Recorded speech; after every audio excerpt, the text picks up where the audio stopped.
Hi, Chloe, and welcome back to Joona. I have like exactly 90 minutes to get this done because it is past 10 p.m. on a Sunday and I have to be in New York City tomorrow at 11 a.m. And as you know, I don't live in New York City. I don't even live in New York State. And I have started this 3 times now. So, anyway, hopefully everything goes fine and we can use this footage and my heart is not broken. My outfit today is inspired by Margaret. I wear these overalls all the time, and she is dead on about them being perfect for adventures. Also, I cannot believe that I found such a perfect shirt. Is that centered on? Is that center? Anyway, we'll see. I love it. So today will be book two in our Joona trilogy. The book is called Defenders of Joona, and it came out in 1995. So we didn't have to wait long for book two. Kim did write us another prologue, and last time was pretty spicy. So let's check it out. Prologue. To my mom and dad. Okay, well, that was a quick change up, Kim.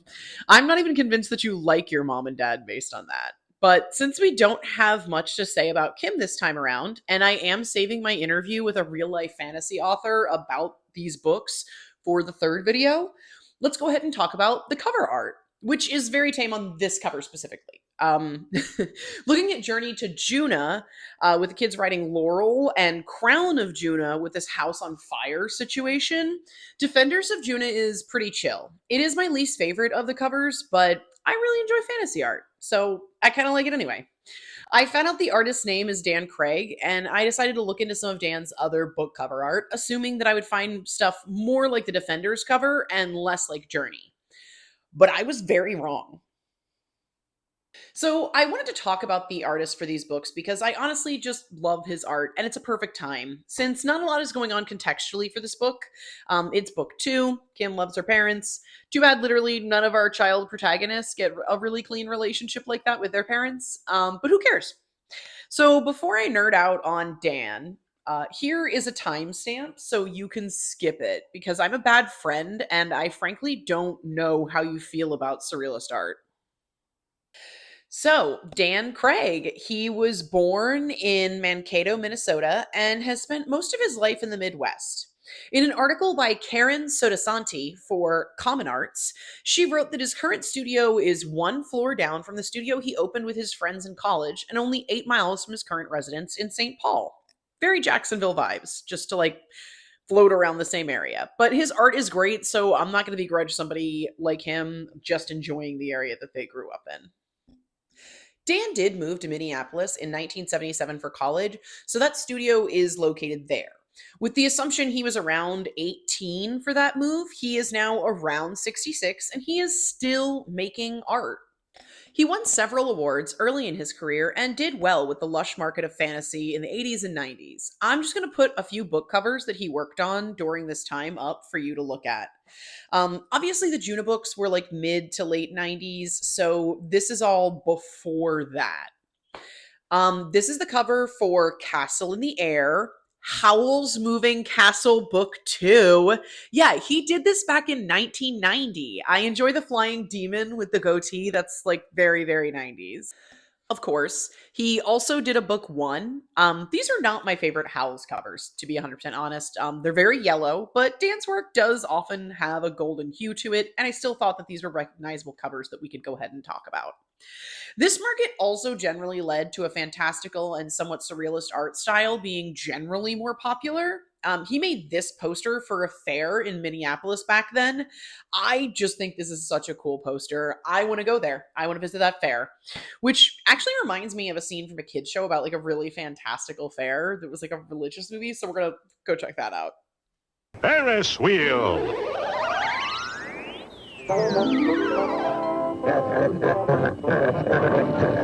Don't jump. You're rocking the gondola.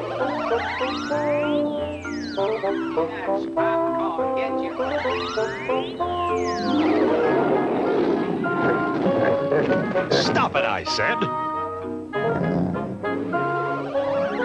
Funhouse. Roller coaster.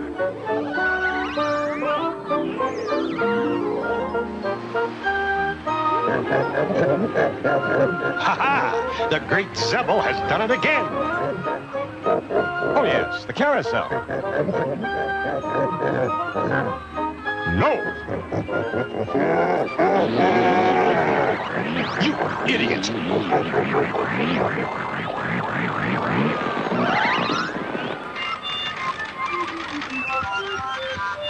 That's why I said no!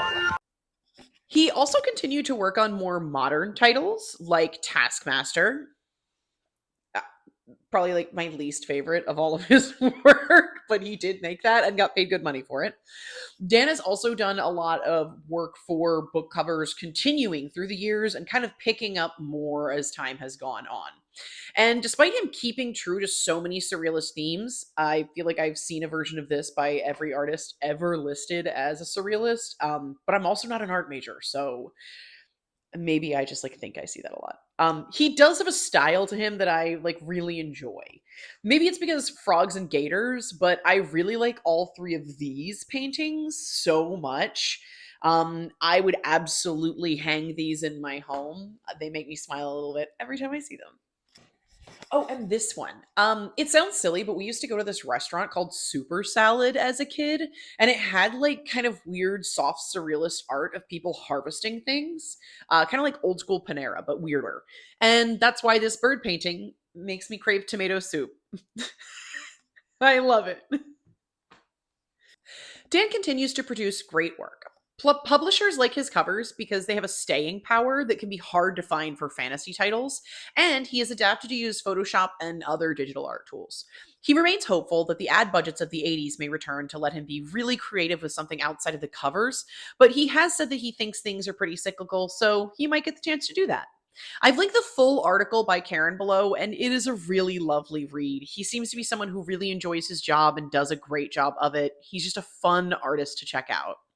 Let's get back to the kids that are being taken on unsupervised adventures by thousand-pound waterfowl that encourage them to drink meth water. I would love to see Dan accurately illustrate that. We open on Craig walking in the woods, and he is walking with his sister Heather, who we kind of met briefly in the last book. And he suddenly starts to smell pine and lilacs, which we all know that's Laurel's signature scent. So he kind of like pushes his sister to walk ahead and is like, no, I'll get to school fine so that he can go and meet up with Laurel.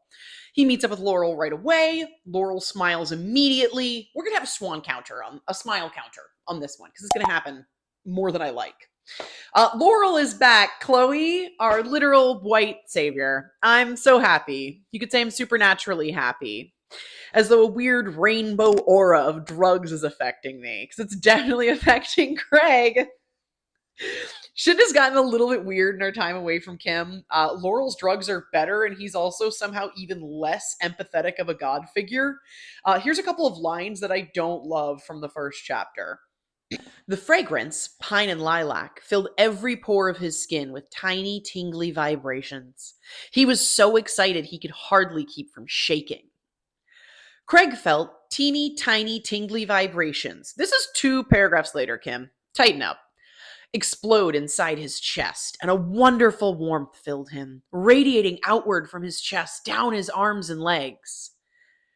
Craig didn't hesitate. In fact, the radiating warmth compelled him forward. He could never remember actually making it across the swinging bridge. All he could remember is that seconds later, he was enfolded by the swan's rich, deep wings. He rested his head against the bird's soft chest. We also do get clarification that Laurel's chest stigmata continues to horrify everyone 7 months later, because in that scene where Craig almost falls asleep on Laurel's chest because it's so soft, seeing the wounds of Laurel like jolts him back awake, which is gross, like incredibly gross. But I know you were worried about the stigmata, Chloe. Also, we hit Swan Smile count number 2 already. We are 1 chapter in.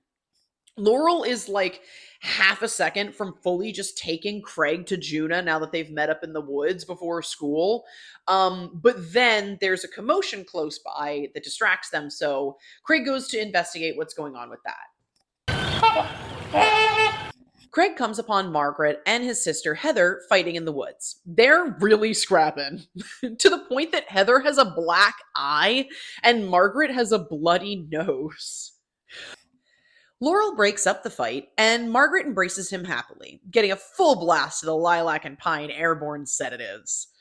Heather responds like a normal person and immediately starts to back away and acknowledge that this giant bird is speaking. Craig clarifies that his name is Laurel, and then, seeing that Heather is becoming afraid and like even more afraid as he continues to speak, Laurel jokes that he might eat her. This special animal eats people. This threat feels like a lot in the moment, but we then learn that Heather overheard Margaret talking with Craig and Ryan about missing Laurel and his potential return a couple of months back, and she has basically just made Margaret's life living hell since then. She called her stupid and crazy and bullied her to the point that other kids like will not eat near her or play with her anymore. It's pretty intense. So like maybe like don't joke that you're gonna eat children, but also like maybe she kind of deserved it. Anyway, Heather is in the same class as Margaret, but Ryan isn't even there to help support her anymore. He's in a class down the hall. So Heather's bullying led our sweet heroine to literally wait for this girl in the woods and jump her. This is canonically a planned attack. At any rate, in the present, Heather's afraid of Laurel and tries to leave, but after some negging from Laurel and Margaret, she is convinced to stay as Laurel claims he's going to need her. That's not scary. Much to the chagrin of both Margaret and Craig, who also hates his older sister, Heather kind of decides to stick around for a little bit. We really saved all the girl hate for Heather, by the way. We find out that she is 11 years old at this point, so I'm guessing that Margaret and Ryan are the same age, probably like right around 11, and Craig is probably like 9 now instead of 8. He is also in elementary school, and the other 3 are in middle school, so like there was a summer changeover in between, and the other kids left the building that Craig was in. Ryan and Theodore arrive before Margaret can complain too much about Heather being included, and we get a swan smile number 3. Thankfully, Ryan seems to have worked through a lot of his personal shit in the last 7 months, so he's genuinely excited to tell Laurel that he and Theodore explore in the woods together regularly. Ryan even helps with the hurt animals and gets upset when Heather calls Theodore a giant mute, which is worlds kinder than his own words in the last book, but I appreciate him standing up for his brother. Ryan then calls Heather ugly. Heather calls Margaret a brat. And Laurel calls all this banter and asks the kids to shut the fuck up so he can talk about dire swan business. It seems like Laurel has been on Reddit exclusively for the last 7 months because he fully gaslights Heather about him insinuating that he would eat her and tells her that he never actually said that and that it was her beliefs that led her to that conclusion. It was not. I want to point out that the line before this, he says, "I don't eat mean children. They're far too tough." They eat people. What? This special animal eats people. So he's actively joking about eating her while he cracks on her for thinking that he would eat her. Just very small reminder from the last book, this bird is likely over 500 pounds and swan beaks look like this. There are some swan issues and some swan misuse. I don't think him knows about swans. We shouldn't need to do swan issues in this video, but I do want to give some validity to Heather's fears. A 25 to 30 pound swan has around 3.5 to 4 inches of bill or mouth, or basically serrated pond scum throat filler. Let's all recall swans do not purposefully consume animals, but can eat insects and frogs when they are in with their preferred foliage. So just imagine with me a 500-pound talking pure white swan with a 4-foot bill on it. That also means those tiny serrated parts of the bill are like multiple inches tall. A swan that size like could eat a child. I just really needed some kind of guide as to how a bird this large isn't supposed to be terrifying. Those were some swan issues and some swan misuse, but now you know about swans. Unfortunately, Heather is a hater and a bully, so they basically all just group tease her into joining them, even though all the kids hate her. Given how crappy they were to Craig last book, I'm genuinely a little bit worried for this girl's safety, but it does seem like they're nicer to Craig, and like they don't tell him to shut up anywhere nearly as often in this book. Like it happens some, but not as often. So seems like enemy of my enemy is my friend type deal. And they're like, all right, Craig, if you hate your sister, we like you. Anyway, back to the story that is getting real fast as hell. Laurel tells the kids there's only 4 days, 4 days to stop the regalia. And this is going to open up a lot of questions I doubt we're going to answer fully. The regalia were mentioned in the last book. They bullied that brown swan Hector that was clearly a racial dog whistle, and I kind of refuse to acknowledge. It was when Margaret saw Theodore in the park and fell into the pond on the way to school. It was kind of like a random in between chapter. But anyway, they have this whole list of rules, and Laurel briefly touched on it last time. But they seem to be here to represent legalists in the church that focus more on the rules of the Bible than salvation. So they're bureaucrat swans, but they're also actively physically attacking Swan Heaven. Apparently, part of Joona interfaces with worlds beyond Earth. I'm assuming because Earth has like the cave passage, but yeah, just beyond. These attacks have also occurred before, and in the past, the Swans of Joona have not really needed to fight because they just tell the invaders they can also share in Joona's waters and that they're not a threat. This usually converts their enemies to friends, and so far has only failed to work on Sebastian's influenced regalia and their legalistic rules. Rapid fire questions. Are we ready? If the offer of peace didn't work out, would they like fight? If I guess we're gonna find out, but still, it feels like if this is happening, they at least would need a plan. Are all the other worlds also swans? Like when they offer friendship, are they offering it to other species? Are aliens coming to this world to conquer it and they're just like, nah, I'll just swan vibe instead? Are there other non-swan species living in Joona? Like, there's a human mom there, and the rainbow is like kind of sentient. So are there other creatures there? What about those dope magic wielding reptiles from the last book? Are those originally from Joona? This opens up like books of questions. Ignore all of them. Wash that from your mind. Good job, Chloe. Yeah, just keep moving. Next, we find out that upon entering Joona, the regalia headed for the castle. That is the headquarters of Joona, a heaven for swans. There's a human living structure as the headquarters, which is actually where Margaret's mom is living. She was instructed to go into hiding and bring with her the sacred parchments that contain the writing of Milo, who we are meeting now for the first time, or introduced to now for the first time, who lives at the source of the rainbow and is the creator of Joona itself. No word on what the fuck species this being is, though. We're not even going to get a physical description of him at any point. The regalia now occupy the castle, which I have many questions about the construction and architecture of. Sebastian is behind all of this, despite our still not having ever actually met him. Like in the last book either, we heard his voice, but we never met this guy. Hey, Chloe. So, I just realized that I've been doing all of this with my hair clipped. It did not look great.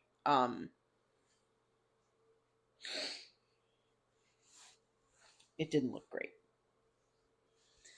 And now it's like the clips have crinkled my hair, and that also doesn't look great. I'm very tempted to throw all of this away, but this media is for you. I'm not making this for anybody else. I'm making this for you. And to be honest, if you were hanging out with me here, where I desperately wish you were all the time, you would not stop me and be like, girl, fix your fucking hair, because I can't pay attention to you while your hair looks that way. You wouldn't even think about it. So you know what? We're going to focus on the audience, and the audience is only you, baby. So carrying on, Chloe. Okay, I can do this. It's fine. I can do this. Don't think Sebastian doesn't know that 4 days is the absolute limit a foreign regiment can indwell the castle without destroying the nature of the way Joona was meant to be. After 3 days, the water of Joona will start to become contaminated with the mire of jealousy that started this whole mess in the beginning. The suffering swans will be oppressed terribly under the authoritarian rule. I shouldn't be surprised if they're planning something very close to slavery for them all. Craig is 9. He doesn't know the word immature, so he didn't understand most of that. I have no energy for the Christian resurrection allegory here. I don't need to go into how insane it is that fundies used to be pro immigration or that they thought closing off the church in heaven was bad at one point in time. What we do need to discuss is the absolute shit world building happening right now. The fuck you mean that in Swan Heaven, a human dwelling structure being occupied by an opposing swan army will contaminate heaven enough to enslave all of the swans within 4 days? Just like as a built in feature of the castle. Who designed this? Who came to Swan Heaven and built a devil's trap into the walls of the castle? No one asked a single question about this, and instead they asked the next logical question, which is, of course, Chloe, obviously, it's why can't the Joona swans just engage in combat with the regalia? Obvious next question. Okay, and the answer is because the regalia bullied them before Joona, so they're scared now. Are you afraid of them? Nuh-uh. Not at all? Definitely not. They could eat people, which is so special. Do you want to see an animal eat a people? Actually, definitely, yeah. Not because it's insane to imagine swans like clawing one another to death in a war. No, they're scared now because those swans bullied them on Earth. And also, Laurel maybe insults the intelligence of all swans with this line. My swans need some leadership and encouragement from the land-bred, intelligent creatures, which is going to go into my dating profile for sure. Land-bred, intelligent creature. I like the sound of that. The kids all end up agreeing to meet that night at 9, and they leave their ever pushy and demanding Laurel alone with Theodore and head to school. Marge cleans herself up from the fight and heads to class, where a group of girls confront her and demand she apologize for jumping Heather. Margaret says she will not, and until Heather apologizes for saying her stories about Laurel are made up, she's just going to continue to not apologize. Heather is still not about to come clean about a talking swan, so she just rips on Margaret some more until the substitute teacher arrives. One of Margaret's classmates, Darcy, tells her that she believes her because Heather knows too many details of Margaret's story for her to not have been there. She tells Margaret that she wants to meet Laurel too, and that she's going to be her friend. We basically don't see Darcy again after this. I think we maybe see her in one more scene. She does not meet Laurel. That doesn't happen. I have hiccups. Fuck. That night, 11-year-old Margaret makes chicken and mashed potatoes for dinner for herself and her Uncle John, which is pretty impressive for a kid of her age, honestly. Uncle John tells her that he'd like to go out tomorrow and wouldn't be home for dinner or for a bit after that. This works out great for Joona missions, and we find out it's because Uncle John is going on a date! I swear to God, it better be with Miss Grafton, and he better bring her tulips. Mrs. Grafton liked tulips. Justice for tulips. Love for Miss Grafton. After their conversation about the next night, Margaret heads to her room and sneaks out to meet Ryan. And just as they're about to leave, she hears Uncle John's voice from inside the house and has to try and get back in the window. Ryan does help Margaret get back inside the window to talk to her uncle, who lets her know that he's working overnight at the hospital that night and tells her to go ahead and get some rest. So he's out of the way both nights. The pair head to the woods and meet Laurel and the siblings. No sooner have they arrived than Craig rushes them to get on Laurel so that they can leave, as he overheard Heather telling their father the group plans. The kids and Laurel take off in time to avoid Craig's father and sister. The next scene stays with Heather. There is proof in the grass something large was sitting, and her father sees it and acknowledges that as a hunter, it could be something like his son's giant pet swan. But he's a shitty dad, so he just yells at Heather that she's being ridiculous and to go home and go to bed, and then accidentally drops something. After this interaction with her father, Heather is overwhelmed. She's done the right thing in the human world and told an adult about a giant talking swan trying to convince her and other children to keep their secret night adventures to another world with him safe from adults. But instead of it being the right thing, she's alone.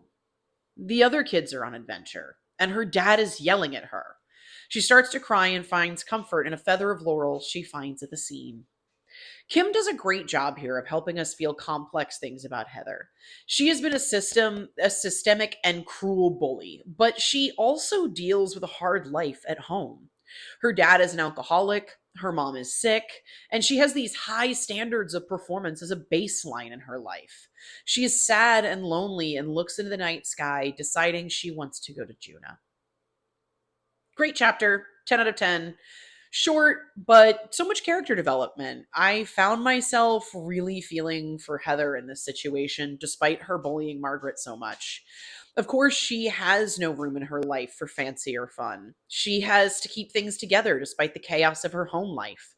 Performing is the only way to ensure stability, and now this rigidity may have resulted in her losing her one chance at something truly magical happening.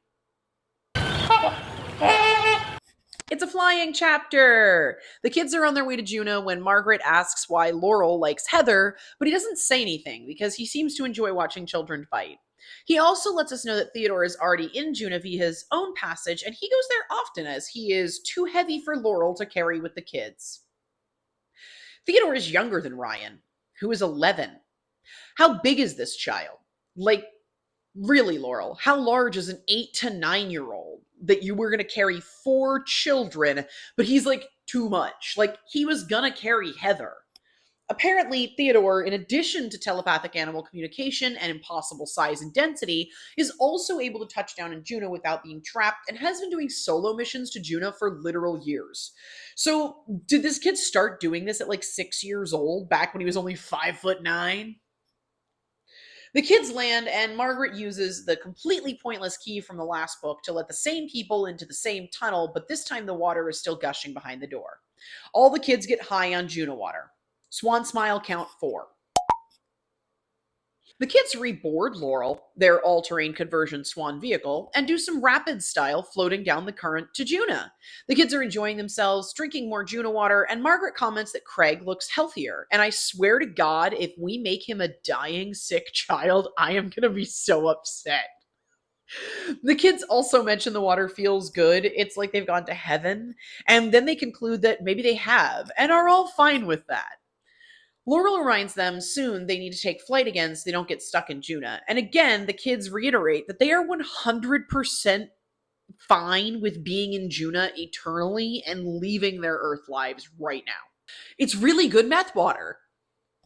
It's honestly kind of wild to see a Christian-influenced book go so far with language they reserve for addiction in this context. Like, because it's God's meth water, it's okay. They're actively, happily fine with dying to continue to feel this way and be in this place. It just gives me like really weird vibes, honestly. Laurel does end up explaining that they are all going to meet Milo, the I think humanoid Swan Heaven creator, so he can give them all an exception to touchdown in Joona. This is so they can fight the regalia and not be trapped. They also don't actually meet Milo, and we don't know if he is a humanoid.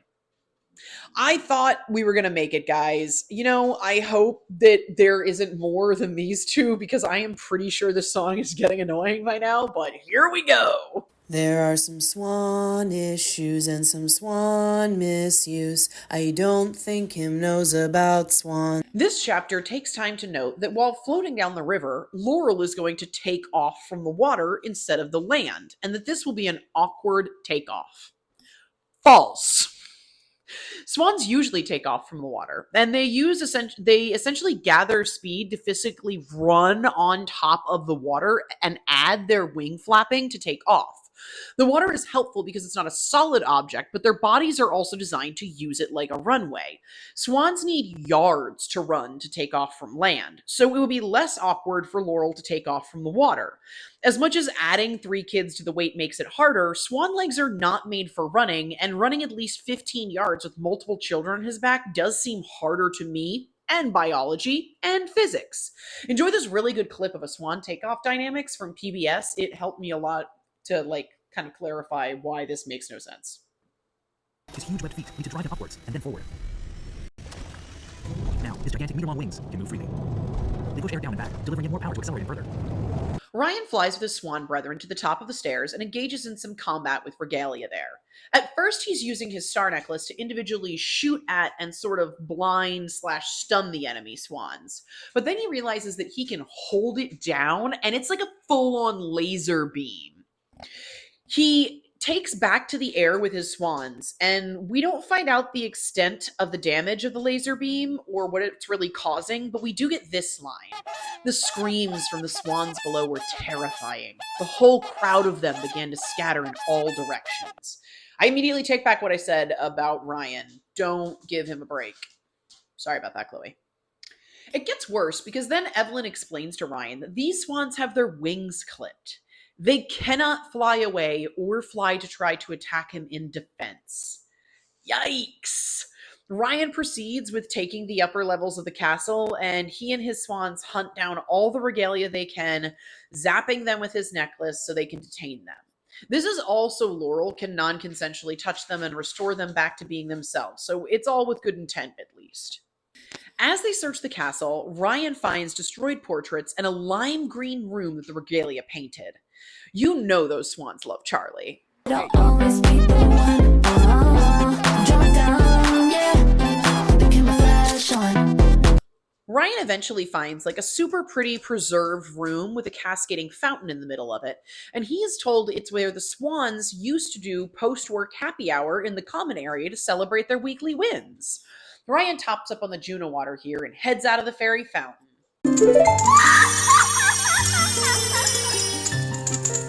On his way out, he sees an engraving that's a classic, not good Engelman poem, unfortunately. It's basically like, shit gets bad, but make sure you have friends. Also, the suspicious and off-top ending couplet that is extremely specific. Laurel, who plummets the sulfur sea, will awaken us in victory. I wonder if exactly that's going to happen. Please note, it is not who plummets into the sulfur sea. He plummets the whole thing.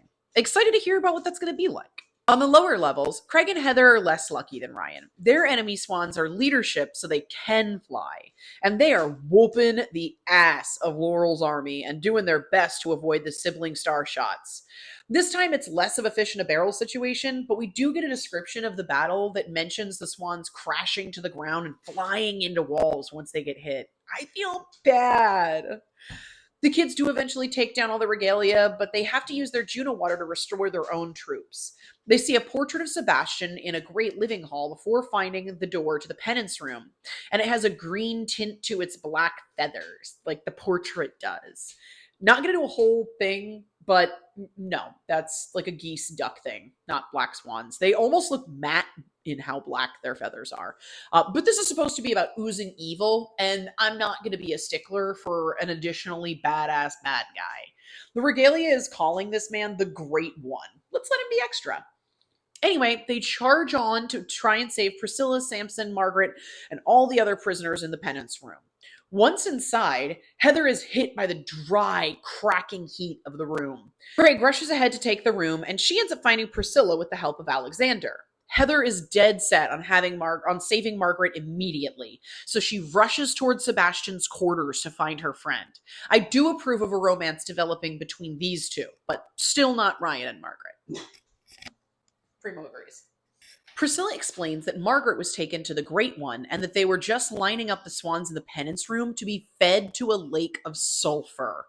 And I'll be honest, Chloe, all I could think of was, again, this childhood movie. And I am so sorry to add one more wild-ass cartoon to the list of shit I need to make you watch, but it's going to be on there. It's called Peter and the Magic Seeds, and it is on the list.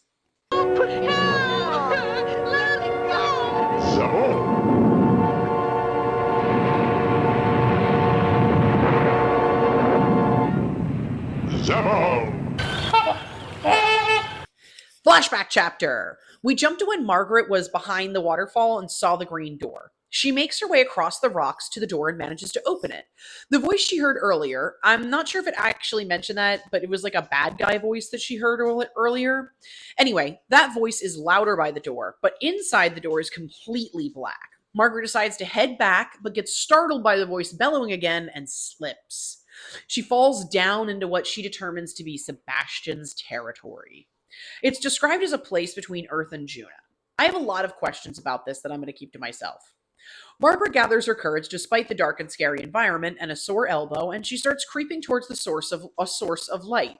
During this time, she feeds my baby gay headcanon perfectly, so let's cover that. Oddly enough, she even missed Heather. There was something coming out of Heather that was likable that hadn't been there before. Something simple and innocent. She wished Heather were there with her. Ah! The gay longing, Chloe. I love it. She wished Heather was there with her. Anyway, despite missing Heather, Margaret makes her way through the dark and she finds herself in the penance room. She is staying hiding at first, but then she sees her swan friend Priscilla and she just starts to call out to her. She can't help it. Priscilla can't help it either, and she leaves her place in the work line and scrambles to get to Margaret. She tells her to flee, and Margaret tells Priscilla to have hope because Laurel and the others are coming to save everyone. This is when Priscilla breaks the news that the swans in the penance room are being sent to the Sulphur Lake to Margaret. Margaret actually saw the sulfur lake on her way in, and it's a hot, boiling lake of sulfur water. So it's honestly closer to the Lazarus pits than that fire cave demon. So that's my bad.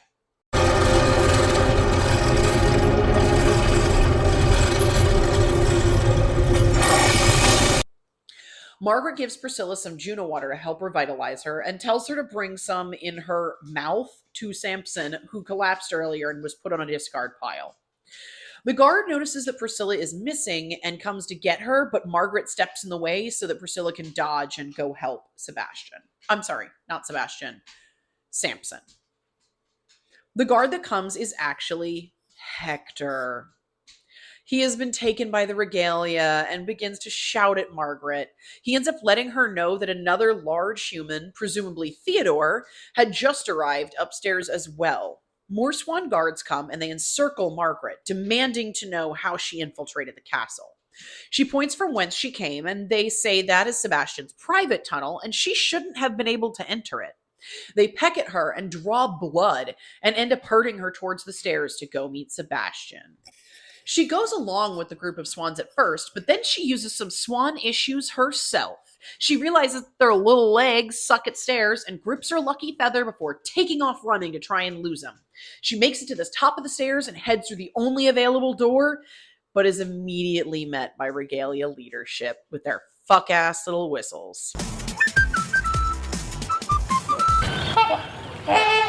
Margaret is having a time of it, man. Like, for her personally, way worse than the other kids. She found out about a literal swan discard pile, got pecked hard enough for blood to be drawn, saw the boiling lake of swan death, Sulphur Edition, and now she's been trapped between the leadership and the swans from the penance room.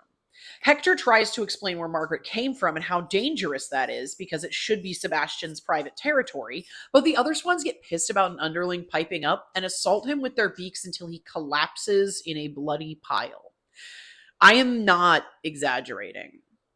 As leadership escorts Margaret from the room towards Sebastian, they call Hector a corpse.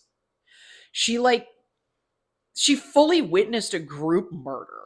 At this point, Margaret is kind of getting panicked and rightfully afraid. She wants to reach for her Joona water flask, but she can't risk it. She's brought into a throne room type beat. At this time, I have become very happy I didn't make a fuss about the green feather, black feather thing. You'll see. Sebastian is now fully gray and basically glowing green. He's all thin and creepy, and Margaret calls him out by name after she refuses to bow to him. He lets her know that he's going to kill her quickly so she doesn't cause a problem. He explains that he's made a liquid version of hell and created vents to it in the throne room. His plan is to toss her in, and then she's going to be suspended in that sulfur lake, but for eternal torment. Like, you don't die in there. You're just forever in pain. And also a sulfur sea. Like the poem, but it's also the Bible. Do you get it? Primo gets it. Primo might hang out for a minute. We'll see. You're only going to see his butt in this video. It's going to be great. At this point, the guard swans bring in Theodore, and despite the circumstances, Margaret's actually relieved to see him. She tells him she wishes he could explain how he ended up here, and Theodore reveals he can speak to her. Sebastian cuts their little reunion short and starts to usher the kids towards the vent. Margaret can't even see the vent because there is so much icky sulfur steam and cloud mist vapor. Feels very like hot springs vibes. Marg links her arm with Theodore's and braces for Sebastian's countdown to end, after which they're going to be pushed to their doom. But just then, Laurel shouts halt and comes into the room. He is written to be 3 times the size of Sebastian, so I guess Sebastian is a mere 175 pounds. Theodore helps guide Margaret away from the edge, and Laurel flashes his stigmata at Sebastian. Weird power play, but okay. The conflict gets even weirder when Laurel and Sebastian basically just have a lawyer off instead of fighting. And it's about who has the rights to Margaret in this case. Because she entered Sebastian's domain of her own will, she is apparently his property, even though she's not in his domain now. She's in the castle. This is because free will, and she free will, so now she's slave. Or in this case, she will die. Laurel concedes that this is the law, because Jesus needs to die to save us from the rules that he made that put us in danger so he doesn't have to punish us for the things he made up. It feels like a roundabout way to admit that you're into self-harm, but okay. Laurel taps in and sends Margaret to her freedom, taking her place as a sacrifice for the 2nd book in a row. Unlike with the kids, we actually do waste no time in throwing Laurel into the Sulphur Sea Lake thing. Sebastian also wastes no time in demanding that Theodore and Margaret be thrown in after him, and that Margaret's star necklace be stolen from her. Theodore starts to fight off some of the swans, and Margaret manages to run for it, but she's stopped by Sebastian himself. She clutches her necklace and prepares for what's coming.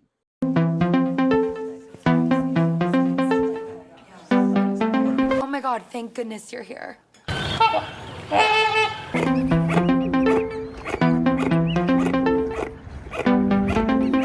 They'll always be the one. Drop down, yeah. The camera flash on. Hey, talk to me. So stylish. Baby tears, I'm gone. Drop down, yeah. Looking like an icon. Ryan comes flying through the doors with his team of swans. Our timelines have joined and Ryan is laser beaming the hell out of everyone he can. But wait, it's not Ryan. It's Heather! Heather is flying on Alexander, fighting off all of the swans to save her girl. She is here for Margaret. Why do I want to cry sapphic tears? Our tough girl fought through the dark thinking of Heather. She fought her way through the penance room, watched her savior die, and just as she felt the most alone that she ever had, Heather came in, wielding a full-on weapon on Swanback, here to save the girl she's been obsessed with bullying and studying for months. And just wait, Chloe, because it gets better. Theodore is showing Margaret how to shoot with her star, a secret he was willing to keep to the point that he was okay with both of them dying so the regalia didn't get such a weapon. Heather takes out the last of the swans in the room and then lands to tell Margaret that she's going to help her brother in the penance room. "Oh, Margaret, I am so glad that you're all right," she says. Margaret replies, "I wouldn't be. If it wasn't for you, you saved my life. Another second and I would have been dead meat. I'm grateful to you." But then it goes on to say, she looked at Heather astride Alexander. Heather looked so different. Her pale cheeks were rosy, and her usually neat, perfect hair was flying out in every direction. Most striking to Margaret was the light in her eyes. She looked young, vibrant, and more beautiful than Margaret could ever remember. Chloe, this is sapphic love. I am gushing. I demand more fanfiction. We need this YouTube channel to take off so I can get fanfiction commissioned and read it to you. Heather and Margaret for life. I'm getting a tattoo. Anyway, Heather has to go keep kicking ass and being more beautiful than Margaret could ever remember, which implies she remembers her as beautiful, albeit less beautiful than in this moment. Margaret and Theodore regroup and work on searching the remaining rooms for swans to stun with their star laser gun. She laments to Theodore that she just couldn't tell Heather about Laurel. She was so happy, she says. She is such an emotionally complex character. I really do love her. Kim also takes time here to let us know that while she is happy to not be defenseless, Margaret still feels bad every time she has to use her star laser on a swan. She's just hitting swans on the ground and she knows they recover and are just temporarily blinded, but she still carries guilt over it. But this empathy and emotional depth is instantly painted right over by Theodore telling Margaret that Milo, yeah, that god that has yet to do shit to actually help with the situation at hand, yeah, well, he destined it to be this way. Going full manifest destiny on us, I see. It's really weird because in another book, this would be a scene about a character experiencing a complex moral dilemma where their environment makes something they know is wrong seem okay. I'm going to read how this is written. She remembered what the sacred text said about everyone fighting and commitment and resolve, and she complied. After all, it wasn't like she was killing them, although blinding seemed to be almost worse. Quick reminder, she is gathering all the swans of the opposing forces up together in a concentration so that they can force them to all assimilate, and they're blinding them to do it. That's just a cool one. Margaret and Theodore finish rounding up the rest of the regalia on their floor and head to the penance room where they reunite with Craig, Heather, Ryan, Priscilla, and even Samson. Everyone is happy to be alive and see one another, but in a scene way too reminiscent of the first book, Margaret has to tell everybody that Laurel has done so. The first book, Craig had to do this, but still, is he going to die and make a single child break the news to their friends in every book? I mean, we only have one left, so it can only happen one more time, but still. As everyone is wondering what to do next, and Margaret is trying to convince everyone to help the blind swans, the sulfur lake starts to swell into a giant wave. It looks like the mountain is collapsing. I somehow didn't realize the castle was like built onto the top of the mountain and that the lake was like below it in a mountain, like a volcano situation. I didn't realize that that's visually what I was supposed to be imagining, but okay. I don't know. I guess I just saw cabins under a dungeon. I don't know why I didn't link those to a mountain. Anyway, okay. Sorry, focusing. Suddenly, Laurel is spit forth from the water. You gotta give him that hook to it. Spit on that thing. You get me? He was dead for a full 10 pages this time. So next one might be like a full chapter. We might get 2 chapters of dead Laurel. As Laurel bursts forth, the water that splashes on the land below from his like push out of the sulfur lake doesn't burn the children. It's not hot. Instead, the sulfur water is all magically transformed into a cool, crystal clear Joona water. So no more evil sulfur lake. Heather and Margaret sit on the water's edge, looking at their reflections together until Laurel comes up behind them to greet them. He is okay. The lake is purified, and apparently Milo was at the bottom of the sulfur lake, so he like went to visit him down there. Maybe that house really is a Tanis style shack and it transports you to under a lake. I don't know. Anyway, it was all in Milo's plan, yada, yada, yada. They can save the regalia swans if the swans admit that they're blind, and it's very plan of salvation, so I am moving on. Laurel helps the regalia swans heal and get their eyesight back. Margaret convinces the crew to help go get Hector's body and bring him to Laurel. After a gratuitous scene about how some of the blind swans refuse help from the people who blinded them and how that's super bad and they deserve to be blind for that, we do get back around to Hector's dead body. They get him a bunch of meth water, but eventually Laurel has to literally breathe life back into him. He even says, "Arise," so it's very Lazarus. Hector comes to grateful and happy, but then he starts profusely apologizing for being taken captive and brainwashed. It's weird, and I don't love it. To add to the weird, Margaret's mom just like pops up as the last paragraph in the second to last chapter of this book. She hugs Margaret and they go talk. I don't think this would be good for a child's sense of stability and grasp on reality after losing 2 parents. The conversation with Margaret's mom is pretty convoluted. She canonically doesn't remember all of it, but she remembers parts exactly and the general feeling of what was being said. She describes sitting in a living room, eating treats and drinking cocoa with her mother, who told her stuff she kind of recalls and that she loves her very much. Oh, and she also explains that as a kid, she and Uncle John physically came to Joona and helped construct parts of the throne room. So these swans have been collecting human children of this lineage to perform labor for generations. She then gives Margaret a rock to bring to John that he fished out of the bottom of the river to haul to the throne room with several other rocks that were similar to it. This feels like making children do underwater mining. Margaret's mom tells some more stories she doesn't remember, and then she heads back to the penance room in a sort of haze, with her mother having promised to see her again one day. We'll see if Margaret's alive for that, or a swan, or if it's in 7 months. Who knows? Upon her return, the Swans recognize Margaret as the queen's daughter, a princess, and give her a crown of fancy vines. Laurel crowns her, but lets her know she's got to keep the crown in Joona. When she wears it, she hears Joona music, though. I can't imagine you just like want that 24/7 in Earth reminding you that you're not in Joona High. So this kind of feels vaguely unnecessary in the last chapter of the book. But pressing on, Margaret gets confirmation she's going to Swan Heaven because she hears her mother's voice inside of her saying they will reign together, and the kids load up on Laurel to head home. My guess is that the crown was brought in suddenly in this scene because the next book is named The Crown of Joona, and it's going to be like an important key piece there. But so far, we've had a key, a scroll, and a crown, and none of them seem to do anything. So maybe next book will change that. Laurel takes everyone to Margaret's house because it's fully daylight. Like it's been an entire day. The kids have been gone missing for more than 24 hours now. He tells them to go in and give John the stone, where all the parents are in the living room. We're just going to address John, apparently. And before we reveal what this means, I want to note something. Margaret's mother's brother is Uncle John. Aunt Emily from the last book was not John's wife, so we can assume that she is also his sister. John had 2 sisters, and only he and Margaret's mom went to Joona. No one mentions Aunt Emily as part of John and Annie's childhood at all.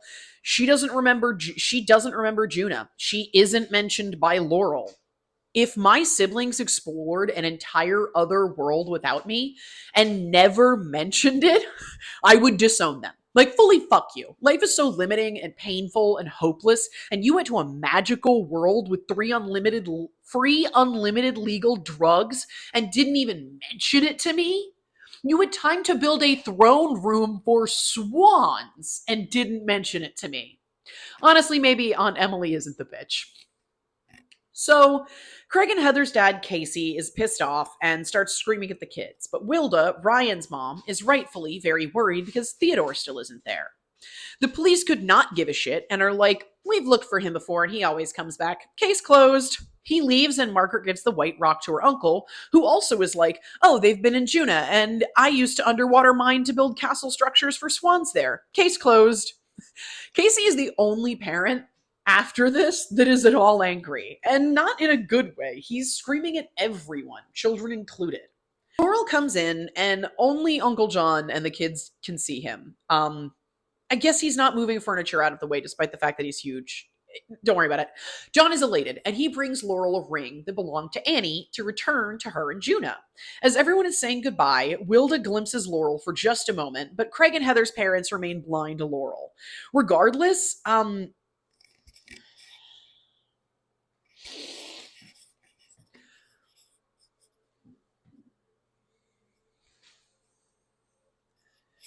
So despite the fact that he's like 1,000 pounds and would likely shift furniture out of the way trying to squeeze into a home, Laurel comes in and only Uncle John and the kids can see him. John is elated and he brings Laurel a ring that belonged to Annie to return to her and Joona. As everyone is saying goodbye to Laurel, Willa glimpses Laurel for just a minute, but Craig and Heather's parents remain completely blind to him. Casey is obviously still pissed because nothing visible has happened. He is threatening to drink out of frustration. Heather returns her father's wallet that he dropped that night in the woods. He didn't realize that's what it was. And he gets really excited that she found it because it has the money that was an advance on the crops that he's growing. This was their money for the next several months, which is important they got it back, but this family is in a lot of financial trouble that simply not losing loan money won't fix. Casey is excited to get the money back, though, and realizes he finds his daughter pretty. Yeah, let me read you that line. Until now, he hadn't realized how pretty she was becoming. Weird father-daughter moment over a wallet, and the book basically ends. No explanation to the parents of where they've been or promise this won't happen again. Sebastian is still on the loose. We didn't even have a conflict with him. He just split. Theodore literally has not even come home yet. Casey is absolutely still struggling with his alcoholism and violent tendencies, and his whole family is in financial trouble, while Uncle John is out here giving diamond rings to swans to take to his dead sister. That felt really insensitive, but no more sentences are in this book. So let's hope that the reptile wizard creatures and what caused John and Annie to hate Alice so much comes up in the next book. I honestly don't have a big outro for this. It was ableist, but less so than the last book, and other than that, this was like not that upsetting. I'm gonna have to find a new rage bait, Chloe. Carl picked an actually cute series, and that's so not the vibe. I love you so very much. Everyone not Chloe watching, sacrifice, pray, manifest, and hope for the safe recovery of Chloe's perfect cat Chowder. He has been through it, and he is basically a cat trapped in a tiny playpen until the darling heals. If you liked this video, you can follow me for more long-form shit posting. And if you comment here, there's a 100% chance that I will read it and most likely reply. Have a great day, Chloe. Bye!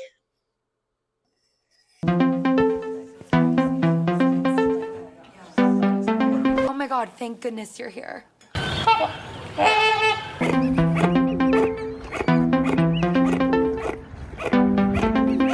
Don't always be the one.